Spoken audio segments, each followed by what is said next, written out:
Welcome to the Postpartum Coach podcast, where we embrace our needs as moms, we learn to lead ourselves first, then our families, and where we create our own healing from the inside out to find our way to the work we were meant to do in this world. I'm your host, a fellow mom of 3 and a certified life coach, Lizzie Langston.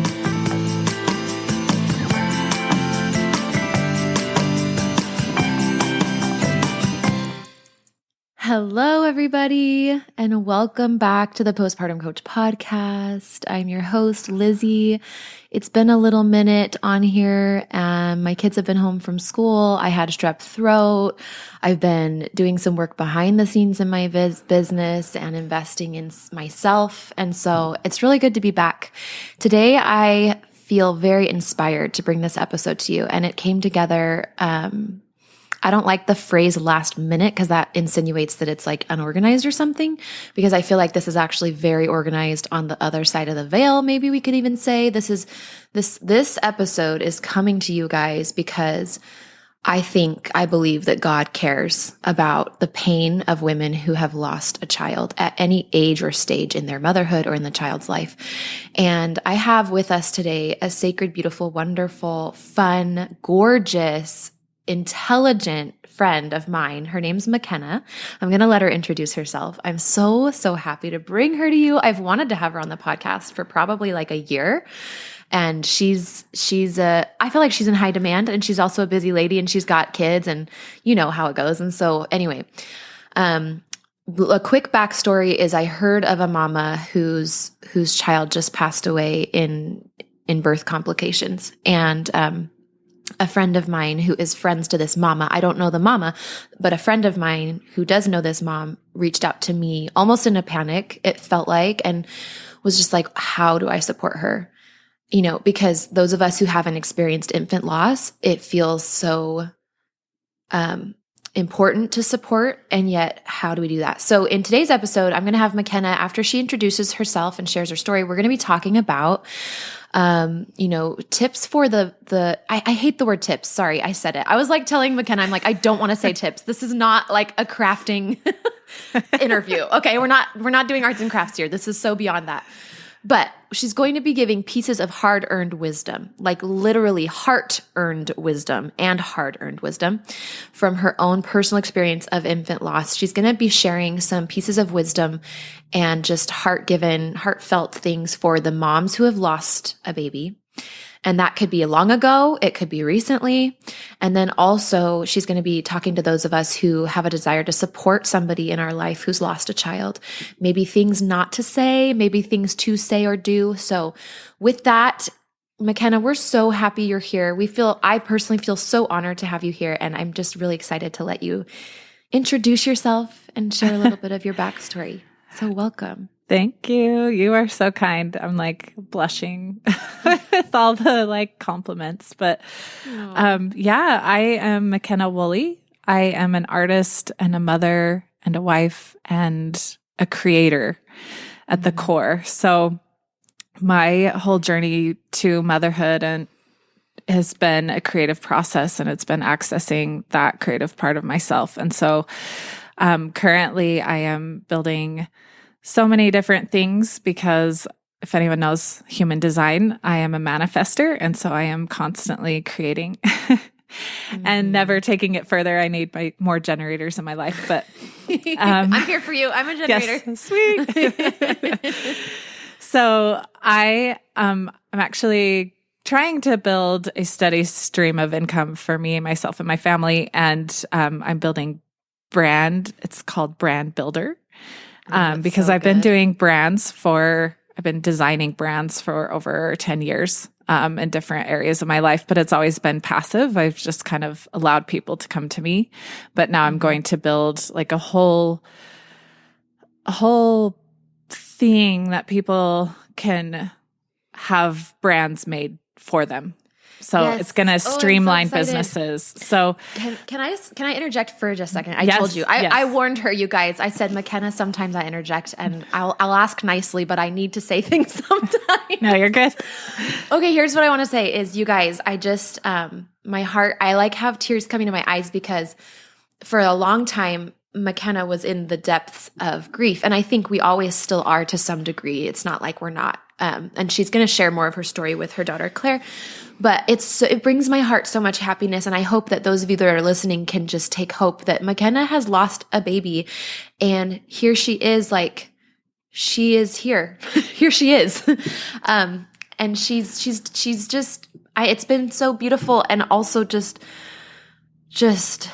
horrible at the same time to witness the whole journey. And I just am so proud of you. And I just can't even believe how well you're doing. I mean, I can, and I want to credit you with that. And I want to just share that. Like, that's just, sorry, I don't mean to treat you like identify you only by the passing of your daughter, because your business stuff is so exciting. And I want you to share about that. I'm just like, oh my gosh, this is so fun for me. For those who don't know, I actually coached McKenna, for a while after Claire passed. It was a gift.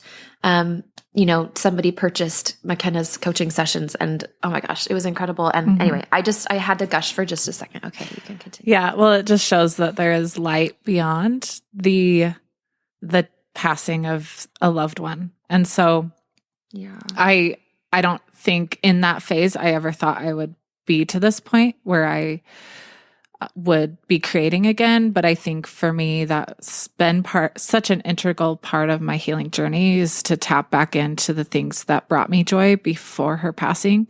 Yeah. And creativity and business was always something that was just a passion of mine. And so yeah, I mean, immediately after her passing, I was like, oh, what business can I create? Like, oh, I should do not brand kits. I should do grief kits, and I should send people all the amazing gifts that I received during my grief period. Well, you did receive some amazing gifts.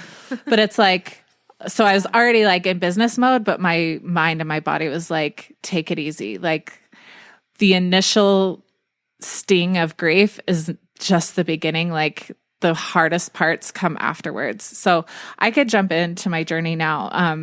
Yeah. So it's been a year and a half since I lost my daughter, Claire. I lost her at the end of 2020. She passed away in a sleep accident. We were actually living in Florida at the time and visiting family in Utah. And we had set up some beds with an air mattress, and it just was an accident. Like, things happen, and I had slight foresight. Like, I had a little bit of like prompting, oh, you should change that situation. And I didn't. And I had a lot. So the accident happened, and it was 4 days after Christmas, and it was awful. It was everything you'd imagine infant death to be. And so for the last year and a half, I've been working a lot through the grieving process. And the first year was just anguish. The second year, I heard from basically all my friends that the second year is actually harder. And it is in a lot of ways, because you go through the sadness and the regret and the blame the first year, and then the second year, you're going through a lot of the anger. And that might not be true for everyone, but that's what it's been for us, is we have all been very angry and not knowing how to deal with our humongous feelings. Yeah. I love how you say us, like your whole family. I feel like you've been really open about the fact that Claire's older siblings have really struggled, and your husband. And I love that you talk openly about the fact that your whole family together has struggled, and each of you individually through processing the grief. Yes. So she's my third baby. And then I was pregnant I actually found out I was pregnant a month to the day after her passing. And I gave birth to Eden 9 months to the day after she passed. So to me, that was a sign. She sent her baby sister to heal that day for us. Cause the 29th of every month has always been a hard day until Eden, and now it became a milestone for Eden's growth. So it was a beautiful sign from Heavenly Father and from her that this was part of the plan for us. And I can't say that for everyone. Everyone has to get that revelation for themselves, whether the passing of their child was a real thing, because it's so hard to cope with that this tragic thing could happen, and it could have happened with intention. So for me, I've had that first full year with a lot of different therapy and healing journeys that have brought me to the spiritual point of understanding that. I can't say my ego understood that at all. It was, I had a lot of coping to do, but so my journey was definitely, I turned to a lot of spiritual things. I turned to coaching. I turned to energy healing. I turned to meditation. I am religious, but I think the spiritual aspect has helped me understand my religion through a new lens.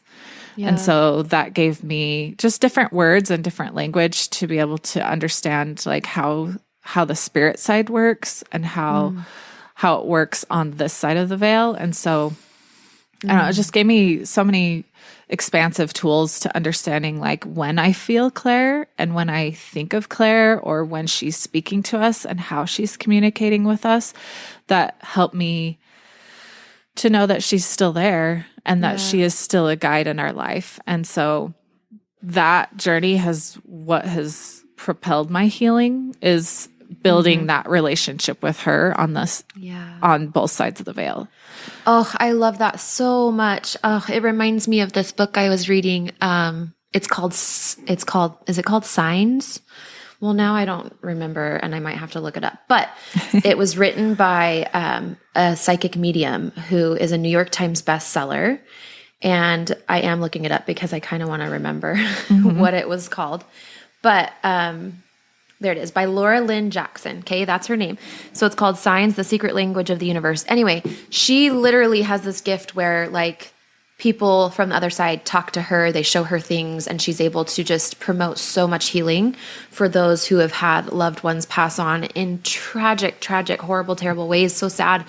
And she does say, like, if there's one thing that those that have passed on want us to know, it's that, like, they're not gone, and don't talk about them like they're gone. Not like you're doing something wrong, but like they're very much with us. They're very, very, very much with us. And her whole book, Signs, is about how to learn how to communicate with them again in a new way, since they're now in a different place, you know, physically, they're not visible and all the things. I'd love to hear, I think let's kind of move into the 3 things you'd want to share with a mama who is going through infant loss and grief in any stage, right? I want to include miscarriage in this. I know it's different, but also there's grief in both categories. And so I'm just we're together, McKenna and I are putting this out for whoever it touches and whoever it's helpful to in whatever ways. My curiosity, McKenna, before you share what you have prepared for the moms who are grieving, I would love to know what you've learned about, if it doesn't feel too sacred and personal, because if it does, we can skip over it and I can totally like take this part out of the episode. But if you wanted to share anything about, how you've discerned and felt Claire, because I'm imagining somebody who's lost a child wants to know, how can I better communicate with them? Oh yeah. I think that's probably such a valuable tool to the mom, especially, or just the family who's grieving. Like, if you are spiritual or religious at all, like, you believe in life after death already. So that comes with your innate belief, but explore that. If you aren't religious, like, explore the idea of the spirit world and that there is life after death. Because the belief is the very first start, is just believing that they do live beyond. And when you go through the grieving process, like, that is highly challenged. Like, you are stripped down to the bare nothings of your beliefs and wondering what you even believe and if you even believe it now. Because you can believe something your whole life and then come to face hard challenges and you are like, wow, do I even believe this anymore? And so I think that's a totally natural part of grief, is to allow yourself to really experience the full extent of, you know, wiping the slate clean and trying to build it. I mean, you build on your foundation, but you're able to really find yourself again and go to the very core of your beliefs. So for me, I think it'll ebb and flow between, do I believe this? Do I not? And then totally like, yes, I do. Yes, I do believe this. And so, for me, believing that she lived on was the first step. Okay. And then because I've had some spiritual mentors along the way, like different tips they gave me were, well, let's go back to the very beginning. So the very beginning, you're very close to the veil. Like it feels like you're being buoyed up.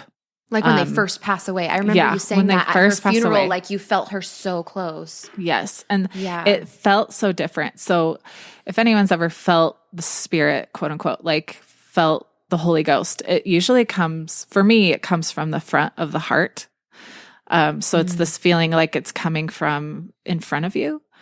But for Claire, it felt like she was hugging my heart from behind, if that makes sense. So it's like this warmth that comes from behind the heart. And that's how it manifested for me. I've talked to another friend who had a son pass away, and she's like, yeah, that's interesting. That's how I would describe it as well. And so it could be very similar, that it is more of like a being hugged from behind.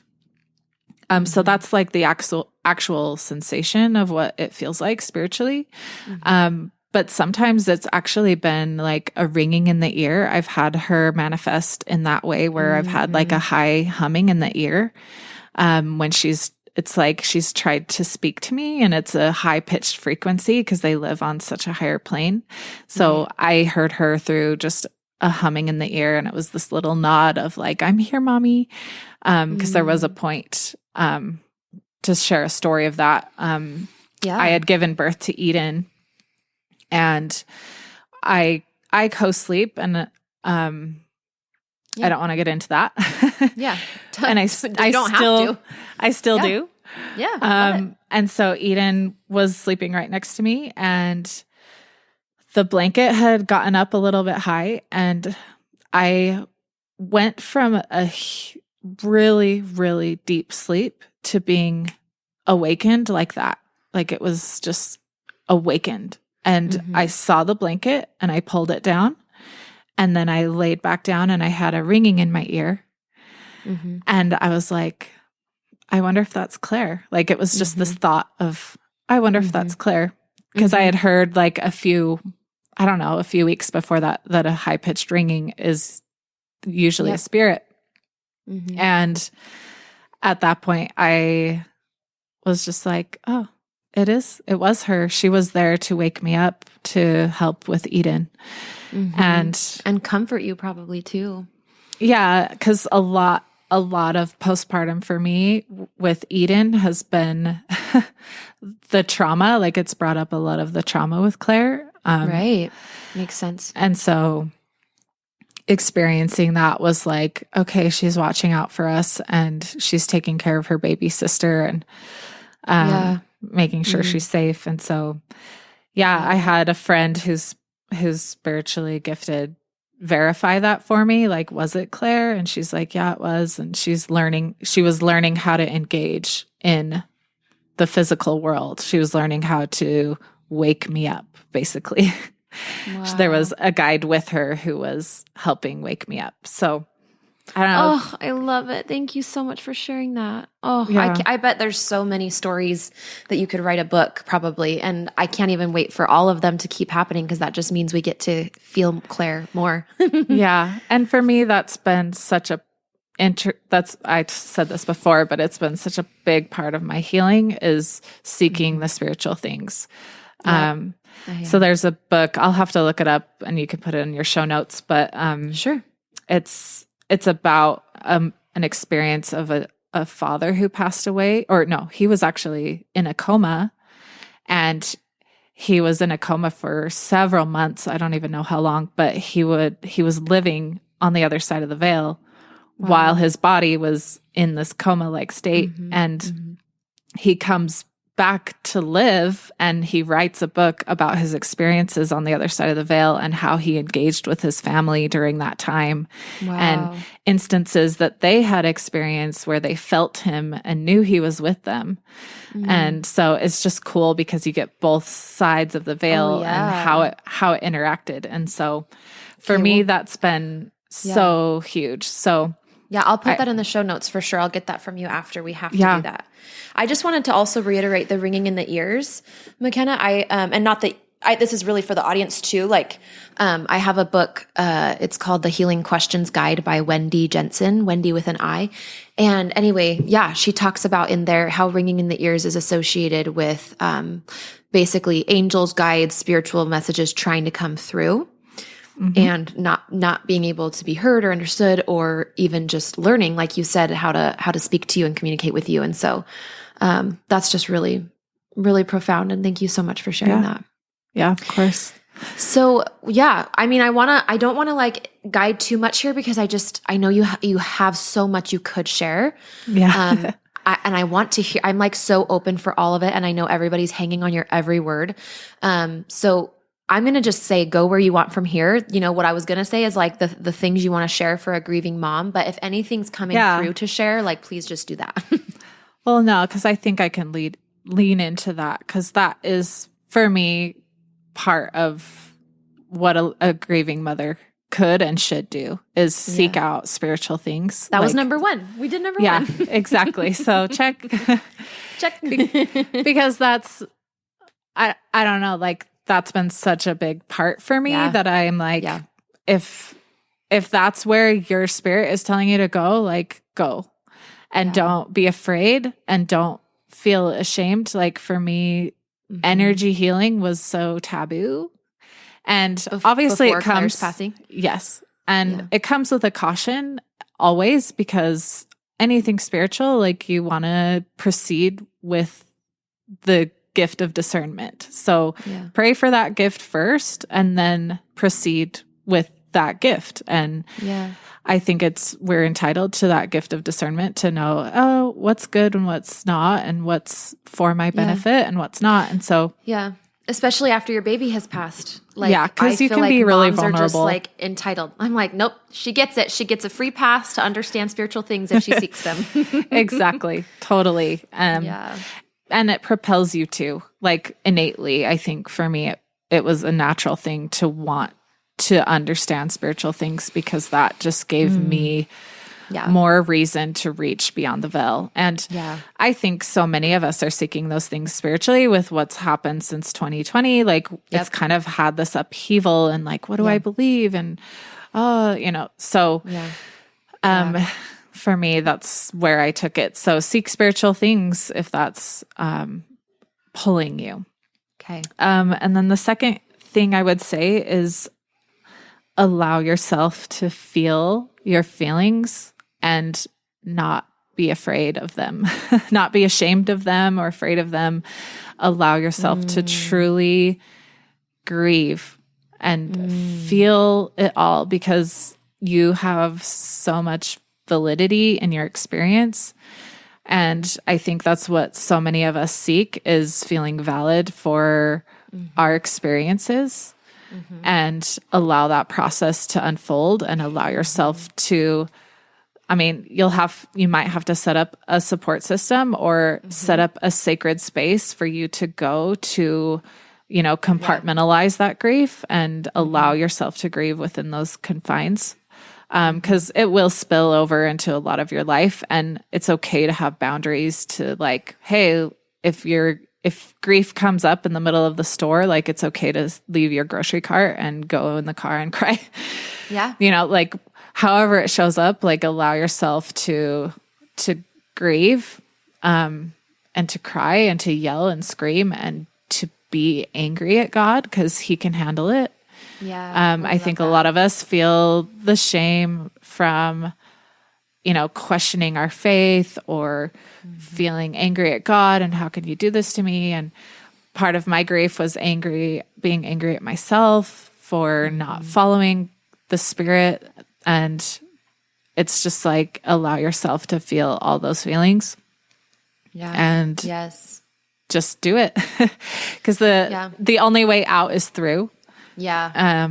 Especially with grief. And so you just have to feel it. Because otherwise your body will hold on to it in different ways, and it will manifest itself in, chronic something. I want to comment on that if that's okay. Yeah, for sure. For a minute. I want to just share that, like, even if you're doing your best to feel the things, sometimes the grief is so big that you still might have physical issues popping up. And that doesn't mean that you're not doing it right. Sometimes there's just so much times there's just so much grief that you're literally like your body will start breaking down in some ways. Oh yeah. Yeah. Oh yeah. Let me touch on that too. Cause sure, go ahead. That reminded me. I was like, oh yeah, I forgot. Cause that's something that women, like, when you go through grief, and this is for anyone on either side, like no one knows what it's actually like until you experience it. And then everyone in your world is like, I don't know what to do. I don't know what to say. Right. And, like, I, as the grieving person, don't know what to do and don't know what to say. And I don't know what to tell people while I'm in grief to be like, this is what I need from you. Mm-hmm. So, the physical things though, like I had no idea that my body would literally like have so many physical problems, and like beyond the emotional problems, it was like I had a lot of, and I became pregnant and that just added to it. It's like how much dysfunction, but like you will want to sleep all the time. Like you will want to sleep all the time and allow yourself to sleep if you can. Like if you're not working full time or whatever, like grief is exhausting to your body. And so sleep will be a huge factor, and just allow yourself to. But I don't want to talk about all my ailments, but no, like you don't need to. Physically, physically you will go through a lot, and that's just your body. Exactly. It's manifesting those things that are within, because grief is so big. And so it's so big. And I like to think that it's not like, yes, there are physical problems, but especially like during sleeping, for example, there's also really good healing happening too. So the physical symptoms are going to tell you, hey, you know, this thing might be stored, or, hey, this is really big grief. And you'll be like, yes, I know. Thank you for screaming at me via this ulcer or whatever it is. But also, you know, when you're resting and sleeping, or even just depressive, like I like to believe that there's like a lot of being repaired in your spirit body, or in your energetically and emotionally. And so sleeping can be really productive. I just want to reiterate that. And then I wanted to say one thing. I remember when we were working together, there was a point where you felt like you needed to take space. Like there was such a deep, deep grief in you that was going to be loud and messy, that you kind of intuitively knew you needed to like go away from your family to really fully be able to let it out. Do you remember that? Yeah. And I've had that here still, because I'm still living with my mother and father. And there is that time where it's like, I don't know where to go, but my husband has always gone, he will go to her gravesite, and that's where he has like his alone time. For me, I never felt drawn to going to her gravesite, especially because it's kind of on a busy, like there's a busy street right next to it. And so it's like, I don't want people seeing me. Yeah. So like for me, I've had to find places where I have that space, to actually just let it out or cry. And sometimes it's the car. So just allow yourself to find a place that's quiet and that's alone, and that you're not going to be asked questions. 'Cause it's like, you know, it's like, you don't want to be at church and trying to grieve and people are like, are you okay? No, I'm not okay. Yeah. And I just wanted to say that because sometimes we're still learning how to navigate grief, and especially if you have a child pass away, it's a whole new level of grief. And so I just wanted to mention that, you know, that need to maybe take some space and get away from other people in order to have the safety to really unwind all of that's there. So, okay. Oh yeah. Thanks for letting me share. Yeah, of course. I'm trying to think what else. The third one. Yeah, we did. The first one is the spiritual, if it's calling you. The second one is I just had it. What was it? What was your second one? Taking space to feel your feelings. Yeah, feel your feelings, like feel them. Yep. And then what would be your next one? I think it would be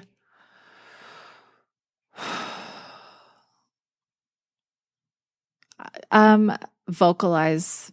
So sometimes, and this might be easier later on, but like sometimes you just have to say where you're at to other people, and whether that's on social media or not, you need to vocalize that you need help and that you're drowning. Which I thought you did so beautifully, you guys. I mean, can we just tell them your social real quick just so that they can know where to find you? Go ahead. Sure. So my personal account is McKenna Woolley. That's where I post a lot of my creative healing journey. It's ever evolving right now. I'm trying to really establish who I am and what I'm doing in the world. But McKenna Woolley, so it's McKennaWooley. Yes. And She's a beautiful writer, by the way. You got several projects going on. Yeah. Yeah. And there's so many reels with Claire. Oh my gosh. She made the most beautiful, it's two different reels that kind of go together because it was longer. And it's just, the thing is, McKenna is so gifted with graphic design and video and photography and like colors, just colors. And so she put together such beautiful story and tribute of Claire on social media. You might want to go check it out if you want to bring a box of tissues, but it's so worth it. Yeah. So for me, maybe that should be the fourth tip. So I have a fourth tip. Just came to mind. We're just flowing. We're flowing. We're flowing. Exactly. So third tip, I don't even know what I was saying. What was the third? Vocalize. Vocalize. Yeah. So vocalize your journey, whether it's privately, it doesn't have to be on social media. Vocalize it either to a friend, someone you trust. Write it down in a journal, get it out of your body in some physical way. So there's grief journals, there's memoir journals, there's just speaking with friends. I had constant girls' nights. That was something so healing for me. I had a group of friends that we talked about deep spiritual things. We talked about conspiracies. We talked about what's going on in the world. It was just my support group, people who I really trust. And so that was helpful.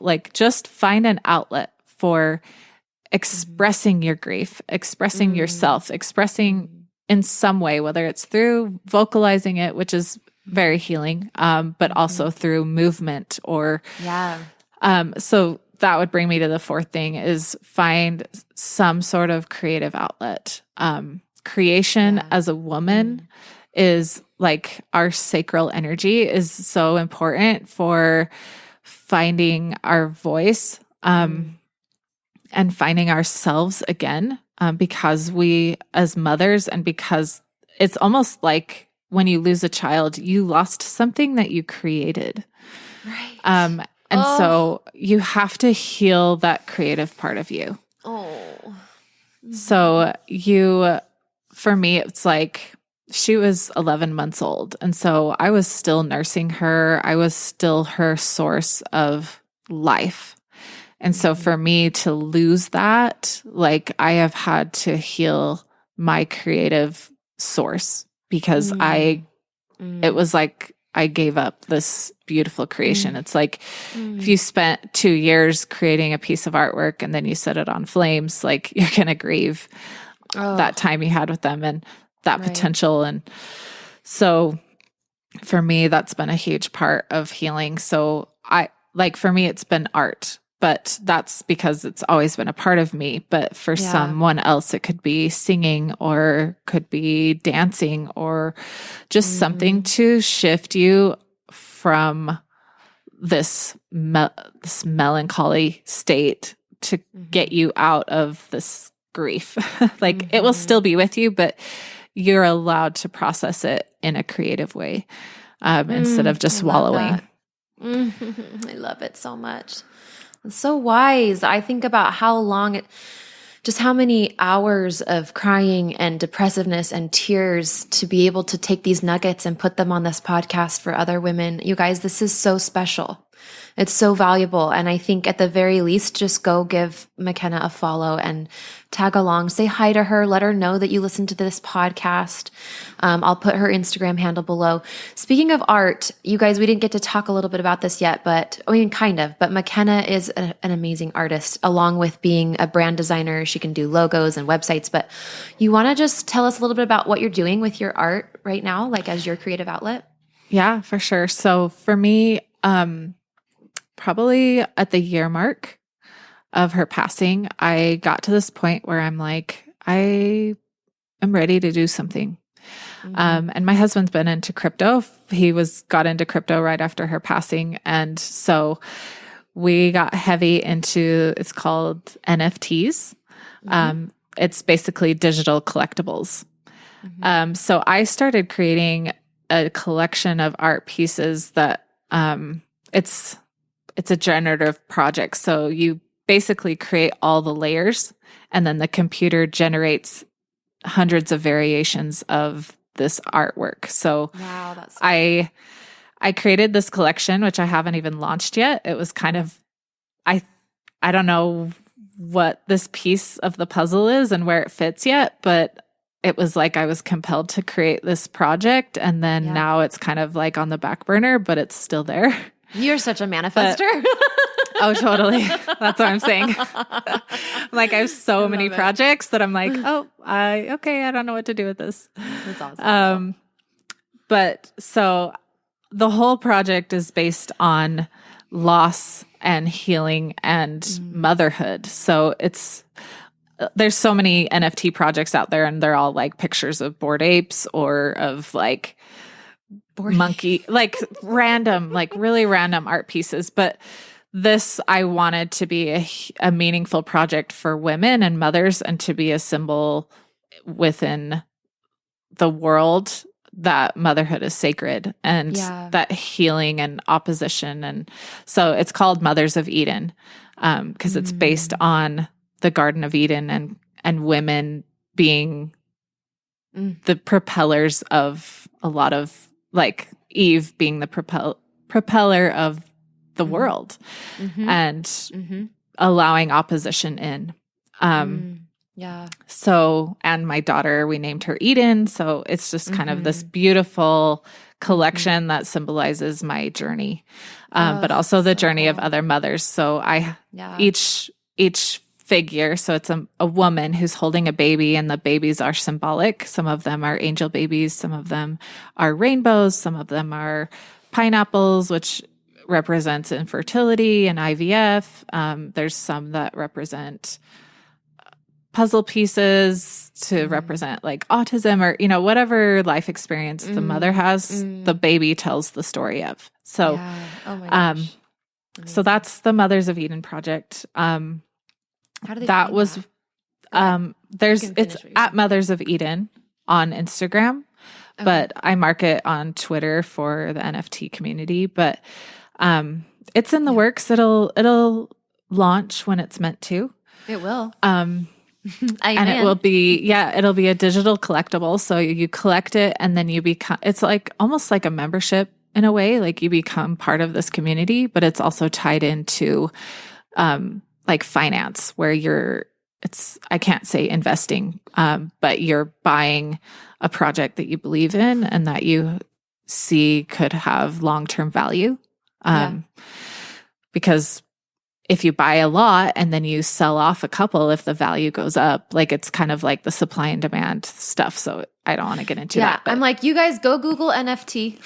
And then we'll put the link below to find her project, and you can educate yourselves. We won't go into that here. Exactly. But needless to say, it's a really cool new thing that's happening in the world. It's kind of at the forefront of the digital movement and right now. So it's very, and of course, McKenna's into it because she's like always at the forefront. It's like the renaissance for artwork, like the digital renaissance for artwork, because never before have you been able to have royalties built into artwork. So it's actually really a cool concept. So, oh my gosh, I love it. Anyway, so that's the project that kind of propelled me out of grief and back into my creative self. So right now I've been starting quarterly events where we do creative healing sessions. So I do them on the equinox and the solstice. So fall, spring, summer, winter. And it's basically, it's cool. A new thing. I started it last month for the fall equinox, and we basically had a ceremony where we came together and we did movement, like yoga. We had sound, like sound bowls. And then we also made creative artwork that just came from our intuition. So, Oh, I did see that on social media, actually. yeah. Mm-hmm. Yeah. Yes. So amazing. Yes. Well, so many this has facets. been so perfect. Yeah, I love this. So we had, just to review, the first one was go into the spiritual, follow where it's calling you. Don't be afraid. The second one, now my mind is blanking again. I get so nervous when I review them because I'm like, I'm going to forget them. And then I do. Do you remember what their second one was? Second one was, oh, great. No, wait. What was it?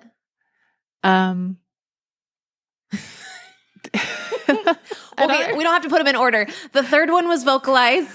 And the fourth one was find a creative create. outlet. Yeah. And you guys can know the second one. You can just go listen to it. We're not that with it right now. I don't remember what we're talking about. We're at about 40 minutes, so I want to wrap up here, but the last couple minutes, could you just tell us real quick, like a few really highlighted, like, yes, do this for a friend that is grieving, and please don't do this kind of a thing? Yes. So for me, like, a lot of grief for other people, like you will, and as the mother, you will have to know that, like, when you are faced with other people, they will come to you with their own grief. Like when we first had the loss and we had so many people flood into our home and like be there as a support, a lot of people came with their own grief. So when you go through something, it will spark grief in other people because they've had loss or whatever. So we had quite a few friends who came to quote unquote help us, but they were actually sharing their grief as well. Mm-hmm. So for me, like, this might be number 5. Sorry, I keep going back to the grieving person, but you have to learn energetic boundaries. You have to learn how to like separate. Okay, is this my grief or is this their grief? And be able to separate the two. Mm-hmm. So as far as advice for someone who doesn't know what to do, it's just showing up. Like, you just got to show up in any way you can. You don't ask for how. You just step in and you have to see a need and be empathetic, and it will, like, you will fulfill a need if you just follow the spirit. Like, pray beforehand and be like, okay, what kind of support can I be? And just let me see the need and let me act on it. Because they don't know what they need. So I had so many friends who helped me with the funeral, took my older kids to play. They bought them toys, like, just step in and be there. And then that's, especially at the beginning, like, that was an incredible support, but not only that, but keep showing up along the way as you can. Obviously, you have your own life, and that person will grieve in their own time and in their own way, even if you aren't there. And that time is important for them to go through. But keep showing up, because the grief doesn't stop after the funeral is over. That's one of the hardest parts. So they aren't there. People go away, they go back to their regular life, and then you are left to grieve, and you start feeling the extensive anguish. So just show up. That's number 1. And then number 2 is keep showing up. So a lot of women, or a lot of people in the grief process, like, you have the initial event and everyone's in shock and everyone pulls in to support you in that first month or 2. And then it all fades away. Like, everyone goes back to their normal lives, and you are left with the gaping wound in your soul.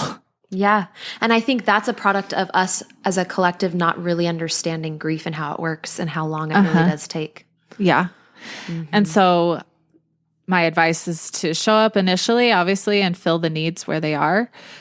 For me, I had friends who helped with the funeral, who basically planned it entirely. Like, my husband and I, we planned a lot, but they were the ones who executed it and helped us find flowers, helped us find location, because we couldn't do it. We couldn't do it at a church because I didn't want to wear masks and all 2020. But so it was so amazing to have people just come, and they would take my older kids and just dote on them, buy them toys, and have them play with their kids. And so that was beautiful. Like, we just had this incredible support system. And then even though I had friends who've had children pass away, so I am part of a huge community of women, and quite a few of them have had children who've passed away.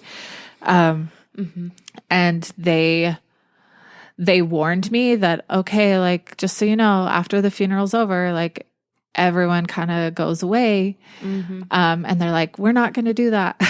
But they did. They kind of did. They went back to their regular lives, and that's totally normal. And I think part of the grieving process is allowing yourself that space to grieve, and people will go away. You know, people will go back to their lives. So if you are a supportive friend, like, keep showing up in any way you can, even if it's just a text and they don't respond. Like, they very likely won't respond during that huge grief process, but just show up anyway. Just keep showing up, because it is received. Like, whether you think it's not received, or if they don't respond or heart it or whatever, they're still seeing it. So keep showing up. In all the ways, right? Yeah. So it could be just dropping a meal off, because the first year we did not cook. We went out to eat for an entire year, basically. So if it's signing up for a meal train or something where meals come in, like, I wouldn't say for an entire year, but like, meals would be huge. Like, take that off of their plate. At any point, in especially the first year. Or gift cards or whatever, however you can do it, or share. If you've made a meal and you have extras, like, share your leftovers. Like, we literally ate out for a year, because when you're grieving, like, when you've gone through trauma, it's like, you cannot even make a decision, because it feels like life or death. Every decision feels life or death. And so, because your body's just in it. So I couldn't even decide what to eat or what to feed my kids. And it was just it's already a struggle in my home of like, oh, I don't know what to feed anyone, and no one eats what I make anyway. But so that just like was magnified during the grief process. So show up, keep showing up. And then number 3 is show up some more. No, I'm just kidding. Show up some more. Yeah, honestly.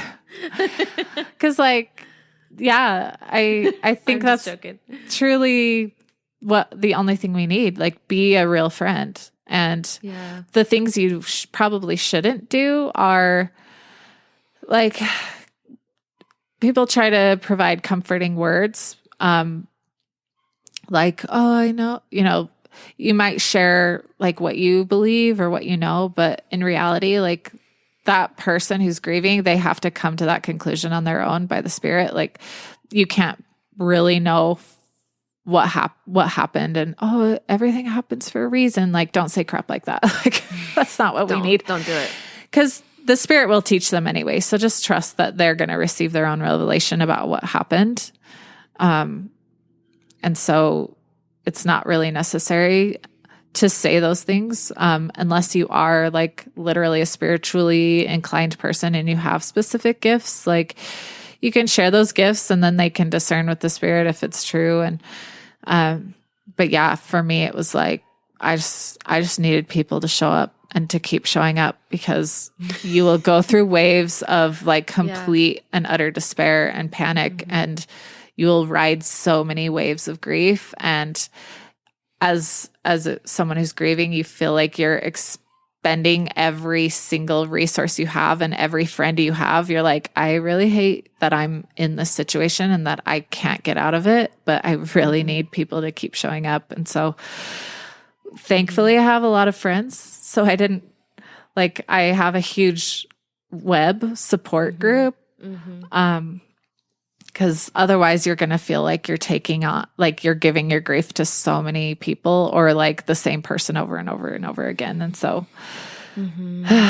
I remember praying for you together with the community of energy healers and coaches and people like that. And it was like the most incredible feeling. And I was like sobbing and feeling, and like privately on my own Zoom. And it was just healing for everyone, I think, including you and Phil. So thank you so much. This has been so good. This has been beyond words. You guys, please, I encourage you to reach out to McKenna personally if you are going through this or have a friend that you're trying to support through it. I mean, you're welcome to reach out to me as well. And then also, if you want to do any of the digital art collectibles, what's your Twitter handle?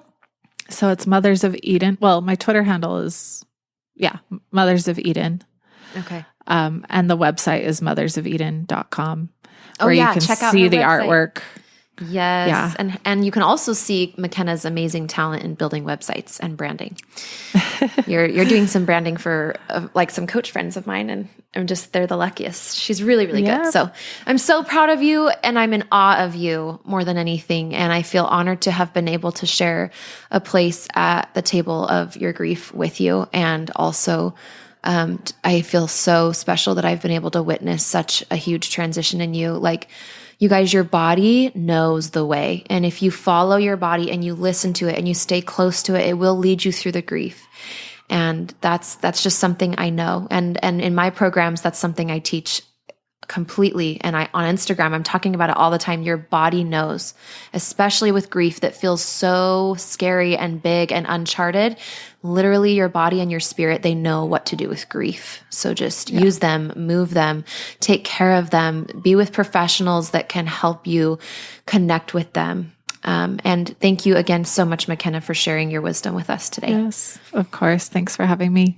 You're welcome. Okay, you guys, all the links will be in the show note. I'll put the book that I talked about, the book that McKenna was talking about.